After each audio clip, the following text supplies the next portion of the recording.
മോനെ കാളിദാസ, മോന്റെ അച്ഛൻ എനിക്ക് ദൈവത്തെ പോലെയായിരുന്നു. ഇത്ര പെട്ടെന്ന് പോയല്ലോടാ. എനിക്കില്ലാത്തതൊക്കെ ഈ കോപ്പനോട് വന്നു. അയാൾ ആർക്കൊക്കെ കാശ് കൊടുത്തിട്ടുണ്ടെന്ന് അറിയാതെ വിഷമിച്ച് നിൽക്കാൻ ഞാനിവിടെ. അതിൻ്റെ ഇടയ്ക്ക് ഓരോരുത്തന്മാര് കയറി വന്നോളും. എന്താ ചെയ്യേണ്ടെന്ന് ഒരു പിടുത്തവും കിട്ടുന്നില്ല. വിഷമിക്കാതിരിക്കും മോനെ, എല്ലാം വിധിയാ. നോക്കു മോനെ കാളിദാസ, നീ കുഞ്ഞായിരിക്കുമ്പോ നിന്നെ വിട്ടുപോയതല്ലേ നിന്റെ അമ്മ. എന്നിട്ട് നിന്റെ അച്ഛൻ രണ്ടാമതൊരു കല്യാണത്തിന് തയ്യാറായതേ ഇല്ല. അദ്ദേഹത്തിന്റെ വലിയ മനസ്സ് തന്നെയാ മോനെ നിനക്ക് വേണ്ടിയാ ജീവിച്ചത്. തന്നോട് ഞാൻ ചോദിച്ചോടോ, എടോ തന്നോട് ഇതുപോലെ ചോദിച്ചോന്ന്. പോടോ അങ്ങോട്ട് പോയി കാണണം. നടക്കാൻ പോലും ദേഷ്യത്തിന് ഇയാളൊക്കെ ചവിട്ടി കൂട്ടും ഞാൻ. നൂള് ഓരോരുത്തന്മാരെ.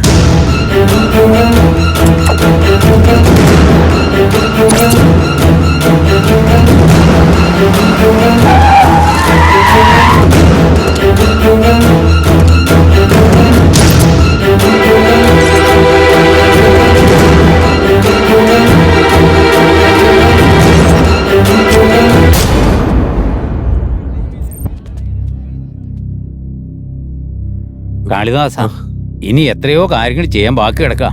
അടുത്ത് എന്താ ചെയ്യേണ്ടതെന്ന് വെച്ചാൽ അത് നോക്ക്. കൊള്ളി വെക്കേണ്ടത് നീയല്ലേ. ഇതൊക്കെ ഞാൻ പറഞ്ഞു തരണോ? നിങ്ങളൊക്കെ എന്തൊക്കെ പറഞ്ഞാലും എന്നോടും എന്റെ അമ്മയോട് ഇത്രയും വലിയ ചതി ചെയ്തിട്ട് മറ്റൊരു കുടുംബം ഉണ്ടാക്കി അവിടെ തന്നെ ജീവിച്ച അയാൾക്ക് ഞാൻ കൊള്ളി വെക്കില്ല. ഒരിക്കലും വെക്കില്ല. ഞാൻ കൊള്ളി വെക്കില്ല. ഓ, അല്ലെങ്കിലും താൻ വെക്കില്ല. അതിന് തന്നെ ഞങ്ങൾ അനുവദിക്കോടോ? ഒന്ന് കാണണമല്ലോ. എടോ, അകത്തൊരു സ്ത്രീ ഇരിപ്പില്ലേ, ഗായത്രി ദേവി. അവരാണ് എന്റെ അച്ഛനെ അഗ്നിസാക്ഷിയായി താലി കെട്ടി കൂടെ ജീവിച്ചത്. നിന്റെ അമ്മയായിരുന്നു അച്ഛന്റെ കീപ്പ്. നിന്റെ അമ്മ എന്റെ അച്ഛന്റെ വെപ്പാട്ടിയായിരുന്നു. വെറും വെപ്പാട്ടി.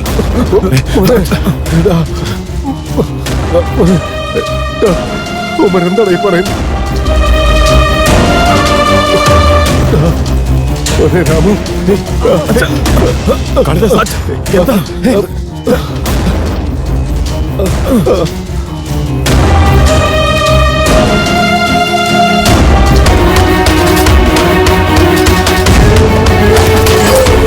ഇനി ഒരു നിമിഷം പോലും ബോഡി ഇവിടെ ഇരിക്കാൻ പാടില്ല. എടുത്തുകൊണ്ട് എത്രയും പെട്ടെന്ന് ഇവിടുന്ന് പോകണം. ഈ വീട്ടിൽ ഒരാളെ പോലും പരിസരത്ത് കണ്ടേക്കരുത്.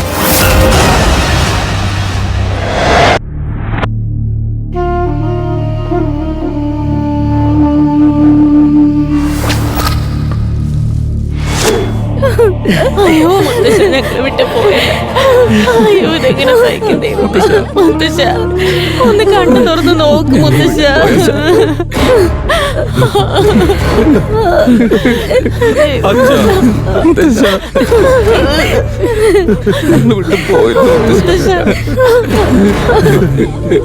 ഞങ്ങളൊന്ന് നോക്ക് മുത്തശ്ശ. നമ്മുടെ അച്ഛനെ കുറിച്ചുള്ള ഇത്രയും വലിയ രഹസ്യം അമ്മ ഞങ്ങളോട് മറച്ചു വെച്ചില്ലേ? ഇത് ഞങ്ങളോട് വേണമായിരുന്നു. നന്ദിനി, നീ 2 ദിവസമായി വീട്ടിൽ തന്നെയുണ്ട്. ഈ കാര്യം നിനക്കെങ്കിലും ഞങ്ങളോട് പറഞ്ഞോളാം. ഒരു കാര്യം ഞാൻ നിങ്ങളോടെല്ലാം പറയാം. അച്ഛൻ ഇനി ഇവിടെ കിടത്തിക്കൂടാ. അച്ഛന്റെ ശരീരം നമുക്ക് നമ്മുടെ വീട്ടിലേക്ക് എടുക്കാം. ഇതും നിന്റെ അച്ഛന്റെ വീടാ. അദ്ദേഹം ഇവിടെ വെച്ച് മരണപ്പെട്ടതുകൊണ്ട് സംസ്കാര ചടങ്ങുകളൊക്കെ തീർത്തിട്ട് ബാക്കി കർമ്മങ്ങളൊക്കെ ഇവിടെ വെച്ച് ചെയ്താൽ മതി. നോക്കിയേ, ഇത് കോടിക്കണക്കിന് രൂപയുടെ ഇടപാടാ. ഞങ്ങൾ നീ അവസ്ഥയിലെത്തിയിട്ടുണ്ടെങ്കിൽ അതിനെല്ലാം അച്ഛനാ കാരണം. ഇയാളുടെ പേര് കാളിദാസ്, കോടതിയിൽ ഗുമസ്തനാ. പിന്നെ ദേ ആ നിൽക്കുന്നത് അയാളുടെ മകൻ രാംദാസ്. ഡിഗ്രി കഴിഞ്ഞു, പ്രത്യേകിച്ച് ജോലിയൊന്നുമില്ലാതെ കറങ്ങി നടക്കുക. അതവന്റെ അമ്മ രാജേശ്വരി, അവരുടെ മകള് ഗായത്രി, +2 പഠിക്കുക. ആ ശരി, ഞാൻ പിന്നെ വിളിച്ചോളാം. ദാ നോക്കി, ഞങ്ങളുടെ കുടുംബത്തിന് സമൂഹത്തിന്റെ മുന്നിൽ ഒരു നിലയുമേലയൊക്കെ ഉണ്ട്. ഞങ്ങളുടെ റേഞ്ച് വെച്ച് നിങ്ങളുടെ മുന്നിലൊന്നും ഇങ്ങനെ സംസാരിക്കേണ്ട ആവശ്യമൊന്നുമില്ല. ഇത് എൻ്റെ അമ്മ പറഞ്ഞോണ്ട് മാത്രമാണ്. ഇതിന്റെ ചടങ്ങും പൂജയൊക്കെ ഇവിടെ തന്നെ മതി എന്ന് പറഞ്ഞു. ആ കാര്യം സംസാരിക്കാൻ വേണ്ടി നിങ്ങളെ വിളിച്ചേ. അല്ലെന്നുണ്ടെങ്കിൽ അച്ഛൻ്റെ ബോഡിയും കൊണ്ട് ഞങ്ങൾ എപ്പോഴേ പോകേണ്ടതാ. ഇനിയുള്ള കാര്യം ഞാൻ പറയാം. ഞങ്ങളുടെ ബന്ധുക്കൾ ഇങ്ങോട്ടേക്ക് വരുമ്പോൾ നിങ്ങളെല്ലാവരും നിങ്ങൾ ഞങ്ങളുടെ ബന്ധുക്കളാ. അച്ഛൻ ഇങ്ങോട്ടേക്ക് വന്നപ്പോൾ യാദൃശ്ചികമായിട്ട് മരിച്ചതാന്ന് പറയണം. ഇതൊക്കെ ചടങ്ങ് കഴിയുന്നവരെ. അത് കഴിഞ്ഞ് ഈ കാരണം വെച്ച് ഞങ്ങളുടെ കുടുംബത്തിലേക്ക് വരാൻ നിൽക്കരുത്. നമ്മൾ തമ്മിൽ ഒരുപാട് വ്യത്യാസമുണ്ട്. ഒരിക്കലും തമ്മിൽ ചേരാൻ പോകുന്നില്ല. അതുകൊണ്ട് ഇതൊക്കെ ഒന്ന് അവസാനിക്കുമ്പോൾ നമ്മൾ തമ്മിൽ ഒരു ബന്ധമില്ല. ഇനി ഇവിടെ എന്താവശ്യം വെച്ചാൽ പറഞ്ഞാൽ മതി. ഇതിന്റെ ചെലവുകളുടെ കാര്യമൊക്കെ ഞങ്ങൾ തന്നെ നോക്കിക്കൊള്ളാം. ഇതിനെല്ലാം നിങ്ങൾക്ക് സമ്മതമാണെങ്കിൽ 11 ദിവസം ഞങ്ങൾ ഇവിടെ തന്നെ നിന്ന് എല്ലാ കാര്യങ്ങളും തീർത്തിട്ട് പോകാം. സന്തോഷം. എല്ലാം നിങ്ങൾ തന്നെ ചെയ്തു. പിന്നെ ഒരു കാര്യം കൂടി പറയട്ടെ. ഒന്നുമില്ല.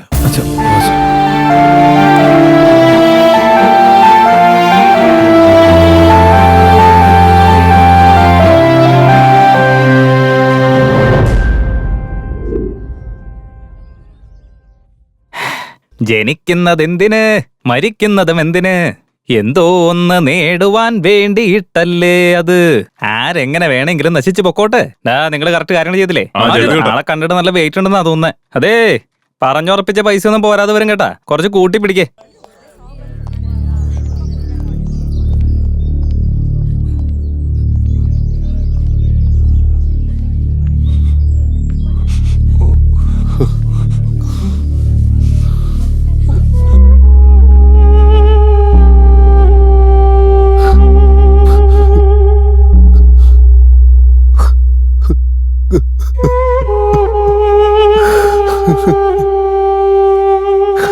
ഇങ്ങനെ തളരാതെ സമാധാനിക്കും.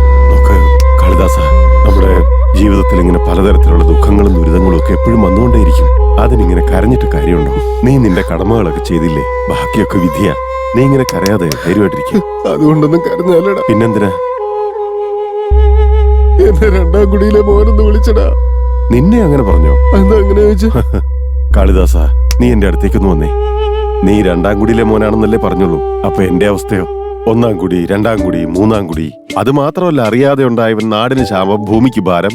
അതാണ് ഞാനെന്നാ പറയാറ്. എന്നിട്ട് ഞാനിങ്ങനെ കൂളായി നിൽക്കുന്ന കാര്യം നന്നായി.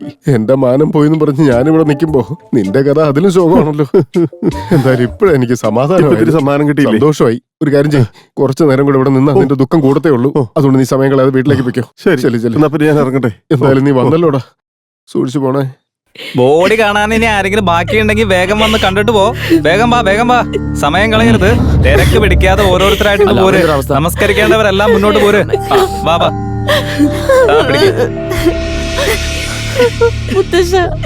നിങ്ങളിങ്ങനെ ആങ്ങി തൂങ്ങി നിന്നാലേ എങ്ങനെ? ഒന്ന് വേഗം നടക്ക്. ഒരുപാട് ആൾക്കാരുണ്ട്. വേഗം നടക്ക്.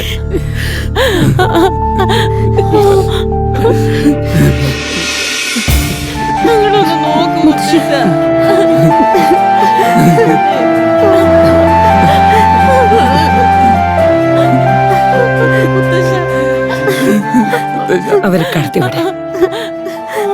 അവരും നമസ്കരിച്ചിട്ട് പോട്ടെ. പിടിക്ക്. ഒന്ന് പെട്ടെന്ന് ആയിക്കോട്ടെ. ഈച്ചേനെ കൊണ്ട് വലിയ ശല്യമാണല്ലോ. കാണാൻ ആരെങ്കിലും ഉണ്ടെങ്കിൽ വേഗം വാ.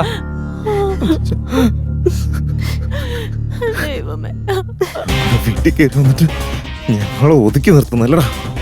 വരുന്ന 11 ദിവസത്തിനുള്ളിൽ ഞങ്ങളും നിങ്ങളുടെ കുടുംബക്കാരാണെന്ന് നിങ്ങളുടെ വായ കൊണ്ട് ഞാൻ പറയിക്കും. അല്ലെങ്കിൽ ഞാൻ ഈ മുത്തശ്ശന്റെ കൊച്ചുമോനല്ല. നീയൊക്കെ ഇനി എന്റെ കളി കാണാൻ കിടക്കുന്നേ ഉള്ളൂ. എന്താ മോനെ, എന്ത് പറ്റി? മോന് മുത്തശ്ശൻ അത്രയ്ക്ക് ഇഷ്ടമായിരുന്നല്ലേ? മോന്റെ കാല് തേഞ്ഞ് തീരുന്ന വരെ നടന്നു. ചെല്ലു മോനെ, ചെല്ല് ചെല്ല്. ഈ കാലത്ത് ഇങ്ങനെയുള്ള മക്കളെ കാണാൻ കിട്ടുവോ? മുത്തശ്ശൻ എന്തായാലും ഭാഗ്യം ചെയ്ത ആളാ.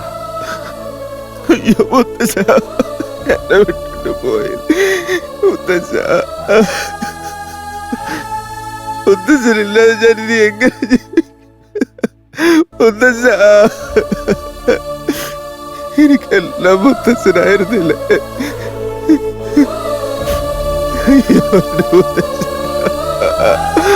മുത്തശ്ശ എന്നെ വിട്ടു പോകണ്ട. മുത്തശ്ശ, മുത്തശ്ശ, മുത്തശ്ശ, ഇതൊന്നും പിടിക്കുക വേണ്ട. എനിക്ക് അറിഞ്ഞിട്ട് എന്താ കാര്യം മോനെ, സമാധാനിക്ക്.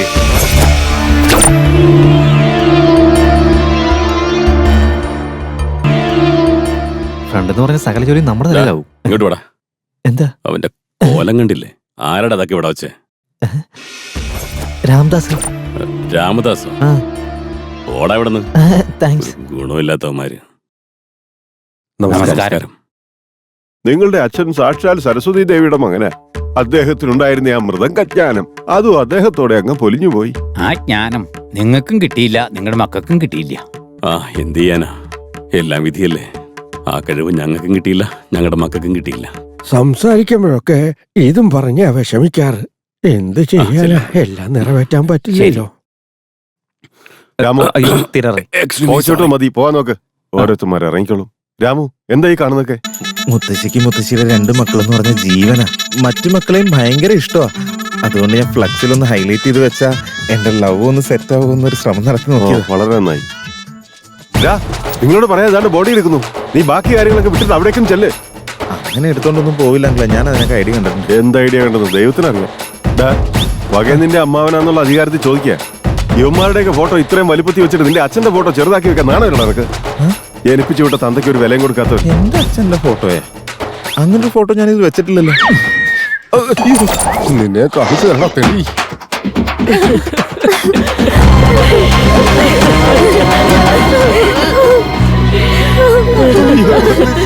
മുത്തശ്ശി, വിട്ടൊക്കെ ദൂരേക്ക് പോവാ മുത്തശ്ശി. മുത്തശ്ശിനെ പോകുന്നുണ്ട് മുത്തശ്ശി. ആരെ മുത്തശ്ശി വിളിക്കുക മുത്തശ്ശി.